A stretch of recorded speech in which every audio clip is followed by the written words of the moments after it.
Dear students, आज आपको चीन के संविधान के अंतर्गत चीन की अधिनायकवादी शासन व्यवस्था के बारे में बताया जाएगा।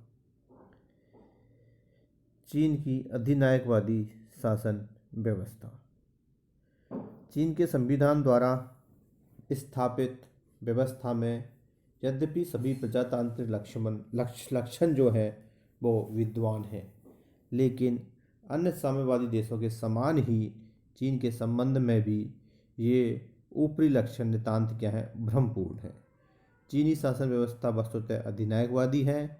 इस मत की पुष्टि में हम हमारे द्वारा निम्न तर्क दिए जा सकते हैं, जिनसे स्पष्ट होता है कि जो चीन की शासन व्यवस्था है वो अधिनायकवादी यानी व्यवहारिक रूप से क्या है, अधिनायकवादी शासन व्यवस्था है। इसमें सर्वप्रथम आता है एक दलीय व्यवस्था। चीन के संविधान में जनप्रभुता यानी पॉपुलर सॉवरेंटी की बात कही गई है, लेकिन जनप्रभुता को कार्य रूप में परिणत करने के साधन नहीं अपनाए गए हैं। लोकतंत्र या जनप्रभुता का व्यवहारिक तात्पर्य यह है कि जनता जिस राजनीतिक दल या व्यक्ति या समूह को शासन सत्ता प्रदान करना चाहे कर सकती है, लेकिन चीन में वस्तुतः एक ही राजनीतिक दल साम्यवादी दल का ही क्या है, अस्तित्व होने के कारण क्या है, यह संभव नहीं है, क्योंकि चीन में मात्र एक राजनीतिक दल है और जो कौन सा है, साम्यवादी दल है, जिससे क्या है, समूह को यानी किसी व्यक्ति या समूह को शासन सत्ता प्रदान करना चाहे तो किसी को भी तो वस्तुतः वो नहीं कर सकता है। लेकिन चीन में एक ही राजनीतिक दल यानी साम्यवादी दल का अस्तित्व होने के कारण यह संभव नहीं है। एक दलीय व्यवस्था के कारण जनप्रभुता साम्यवादी दल की सर्वोच्चता में परिणत हो गई है और वस्तुतः चीन में दल के शीर्ष नेता का अधिनायकवादी शासन है। मताधिकार और चुनावों के संबंध में भी संविधान द्वारा की गई व्यवस्था भी नितांत भ्रमपूर्ण है। यद्यपि संविधान सभी नागरिकों को मताधिकार प्रदान करता है, लेकिन किन व्यक्तियों को नागरिक माना जाए यह बात दलीय नेतृत्व द्वारा निश्चित की जाती है। अनेक व्यक्तियों को इस आधार पर नागरिक मानने से इनकार कर दिया गया है कि वे जनता के शत्रु हैं।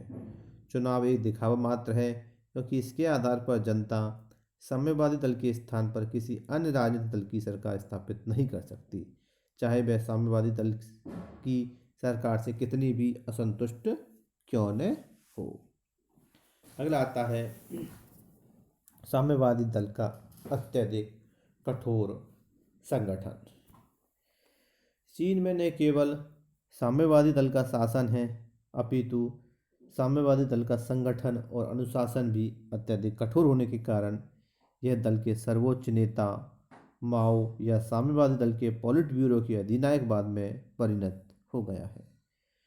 पूर्व सोवियत संघ के समान ही चीन की शासन व्यवस्था और साम्यवादी दल के संबंध में लोकतांत्रिक केंद्रवाद की बहुत अधिक चर्चा की जाती है, किंतु वस्तुतः इस तथाकथित लोकतांत्रिक केंद्रवाद में केंद्रवाद ही केंद्रवाद है। लोकतंत्र नाम मात्र का है, लोकतंत्र है ही नहीं। प्रारंभ में पेकिंग शासन ने इस प्रभाव उत्पन्न किया था कि वह उदारवादी है और साम्यवादी दल के अंदर तथा बाहर विरोधियों को सहन किया जा सकता है।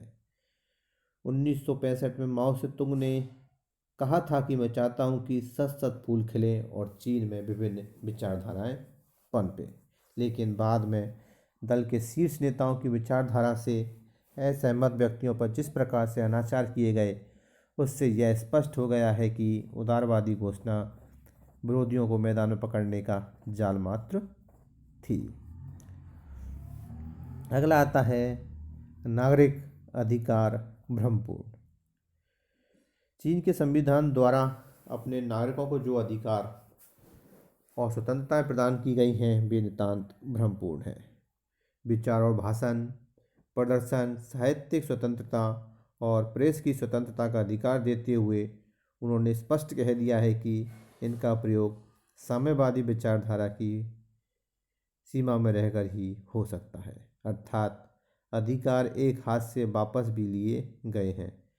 चीन के संविधान में बंदी प्रत्यक्षीकरण की कोई व्यवस्था न होने के कारण नागरिकों की व्यक्तिगत स्वतंत्रता शासन की दया पर आश्रित हो गई है।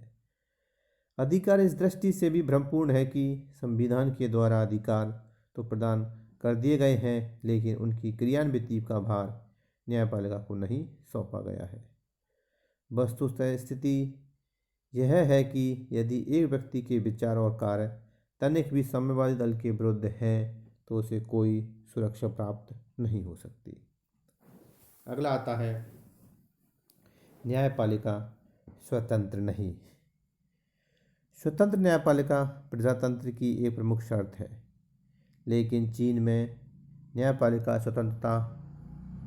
स्वतंत्र नहीं वरन शासन की विचारधारा से बंधी हुई एक अंग मात्र है। चीन की न्यायपालिका संविधान और अधिकारों की रक्षा करने का दावा नहीं कर सकती।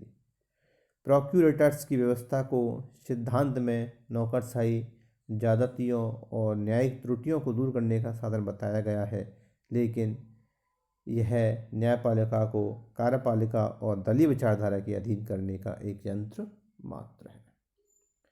अगला आता है अंतर्राष्ट्रीय क्षेत्र में आक्रामक नीति। प्रजातांत्रिक राज्यों से यह अपेक्षा की जाती है कि वे शांति की नीति अपनाते हुए सभी राज्यों के साथ मैत्रीपूर्ण संबंध स्थापित करेंगे, लेकिन यह नितांत स्पष्ट है कि चीन शांति की नीति में विश्वास नहीं करता। तिब्बत, कोरिया, भारत और वियतनाम आदि के संबंध में चीन के द्वारा विस्तारवादी नीति अपनाई गई और वह अपनी सैनिक शक्ति बढ़ाने में अनवरत रूप से संलग्न है। इस प्रकार चीन के साम्यवादी नेता अपनी शासन व्यवस्था के संबंध में चाहे जो दावे करें, वस्तुतः चीन एक अधिनायकवादी और पूर्णतया नियंत्रित व्यवस्था वाला राज्य है। शिक्षा और ज्ञान संवर्धन के समस्त साधनों जैसे स्कूल, प्रेस, थिएटर और सिनेमा आदि पर शासन का पूर्ण नियंत्रण है और इन सब का उपयोग नागरिकों पर नकली एकमत आरोपित करने के लिए किया जाता है। जहाँ तक शासन को पर्याप्त जन समर्थन का संबंध है, यह कहा जा सकता है कि चीन के शासन को जन समर्थन प्राप्त है, लेकिन जन समर्थन होने के कारण ही किसी राज्य को प्रजातांत्रिक नहीं कहा जा सकता। हिटलर को व्यापक जन समर्थन प्राप्त था और जब कभी हिटलर जनता के बीच आता था तो हिटलर की जय जयकार के गगनभेदी स्वर होते थे, लेकिन इस आधार पर नाजी शासन को लोकतांत्रिक नहीं कहा जा सकता है। इस संबंध में महत्वपूर्ण प्रश्न यह है कि क्या यह जन समर्थन स्वैच्छिक है और लोकतांत्रिक साधनों से प्राप्त किया गया है। चीन के संबंध में ऐसा नहीं कहा जा सकता। माओ के शासन को जनता के द्वारा जो समर्थन प्रदान किया गया वह बहुत कुछ सीमा तक सामूहिक अधीनता की स्थिति थी और यह समर्थन आधुनिक सर्वाधिकारवाद के शक्तिशाली दमनात्मक तरीकों से प्राप्त किया गया है। इस प्रकार हम यह कह सकते हैं कि चीन की जो शासन व्यवस्था है वो यथार्थ रूप में, व्यवहारिक रूप में अधिनायकवादी शासन व्यवस्था है। धन्यवाद।